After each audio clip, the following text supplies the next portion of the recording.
This morning on BRN, new technology may help treat hearing loss more effectively.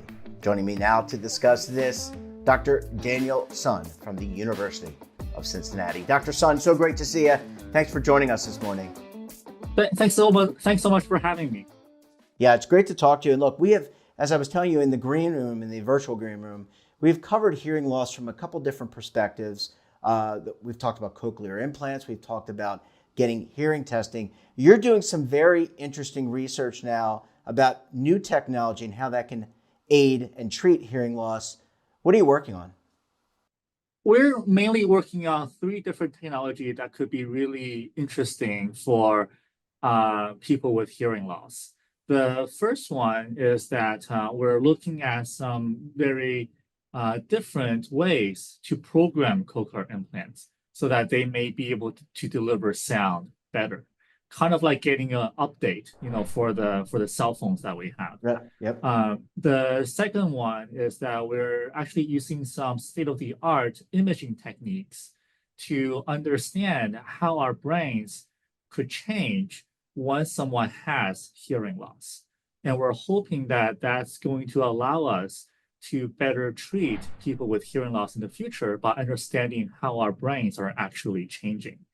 And the third technology we're working on are special delivery nanoparticles that could get medications into the inner ear better, where hearing loss is actually happening. That's certainly amazing. I mean, it's obviously the benefit of living in the 21st century. Are there different kinds of hearing loss, doctor? You mentioned cochlear implants, you mentioned nanotechnology, but are there different types of hearing loss, and would these new techniques and tactics apply to all of them or just some of them? Yeah, that's a really great question. So generally, we think of two main types of hearing loss. The first kind is the much more common kind where sound just has trouble getting into the ear. That's what's called conductive hearing loss. And that happens, when our kids have an ear infection and may need a tube to clear that fluid. The second big kind of hearing loss we think about are what happens as we get older. So as we get older, our hearing nerve just doesn't work as well as it used to be. And that's called a neural hearing loss. So the technologies I mentioned are all meant to deal with different forms of neural hearing loss. Not to put you on the spot, but I know you're just starting the research. How long does it take, generally speaking? I'm not going to, again, not putting you on the spot. How long does it take to do the research and to have a practical application? I would imagine there's multiple steps. You've got to go through I would assume the FDA or some other regulatory body and you have to go through clinical trials. But how long does it take from start to finish to get something out to the general public? Yeah, it actually really depends on the type of research. So for instance, the cochlear implant programming and the imaging research I mentioned, they're actually in patients right now. We are actually studying that in real patients with hearing loss on a daily basis because that technology is already ready to be applied to humans.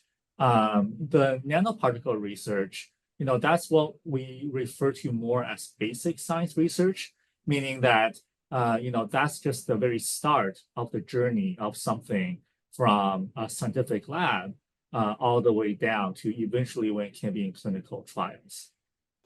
Yeah, and hearing loss has so many different impacts, doctor, to people.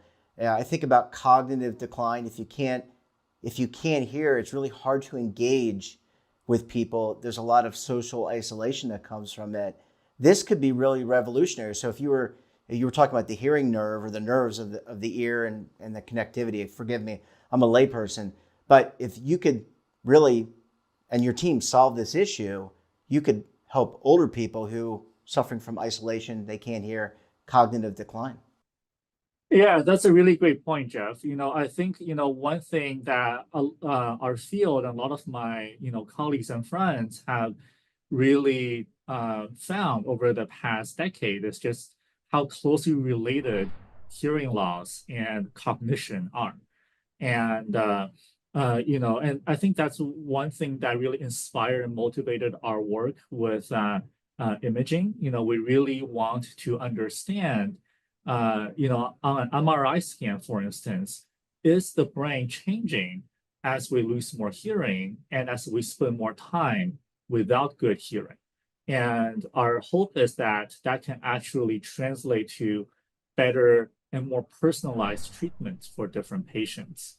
For instance, one challenge that a lot of clinicians face and patients is once someone has had hearing loss for a long time, how do we know what technology is going to work for them? We don't have a good idea, but if we know how their brain has changed, that may point us in the right direction. Doctor, just to end our interview, is it still best practice for if you haven't had any hearing loss, or if you detect just a little bit of hearing loss, is it still best practice to see a clinician, to get a hearing test, to see what exactly is occurring? Yeah, I think our hearing sometimes can be a hidden disability because we can lose a lot of hearing and adapt to it and feel like we're doing okay because it happens so gradually. And we're surprised once we get a hearing test and see how much hearing loss has actually happened. So, for sure, if, we feel like our hearing is changing, it's always a good idea to get a hearing test and make sure it's okay.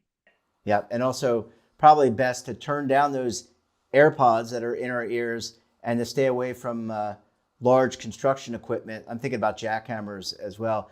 Dr. Sun, we're going to have to leave it there. Thanks so much for joining us. Congratulations on the research, and we look forward to talking to you again very soon, sir. Thanks so much for having me, Jeff. Glad to be here.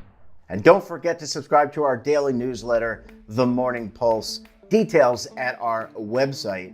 Until tomorrow, I'm Jeff Snyder. Stay safe, keep on saving, and don't forget, roll with the changes.